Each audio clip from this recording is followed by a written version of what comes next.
Deserve করে না।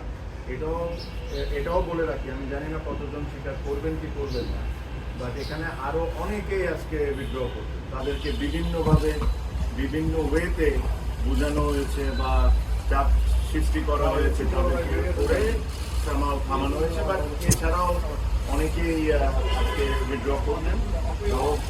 15 জন যদি আজকে করে থাকেন, যদি আমি রাইট হয়ে থাকি, এটা একটা সিগনিফিকেন্ট নাম্বার, অলমোস্ট 50% আপনাদের উইথড্র করে। তো আমি এই বিষয়ে কোনো এক সময় ডিটেলস আপনাদের সাথে কথা বলবো যে কী হয়েছে কী হয় নাই। আমি একটা জিনিসই বলবো যে যারা বোর্ডে আছেন তারা যদি এভাবে করে ইলেকশন করতে চান করতে পারে, জিততেও পারে, বাট আজকে ক্রিকেট 100% হেরে গেছে, এটা নিয়ে কোনো সন্দেহ নাই।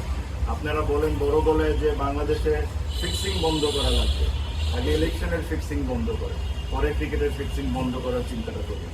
তো আমার এর চেয়ে বেশি কিছু বলার নেই। আমার কাছে মনে হয় যে এটা স্পষ্টভাবে ক্লিয়ার সবার কাছে, কারা কারা কোন সময় কারা কোন ধরনের ইনভলভমেন্ট এখানে দেখেছেন, কী ধরনের ইন্টারফিয়ারেন্স হয়েছে, নিয়ম ইচ্ছামতো সুবিধার মতো যে সময় দরকার ওই সময় চেঞ্জ করা হয়েছে, আর এর সাথে কারা কারা জড়িত একদম স্পষ্টভাবে কি।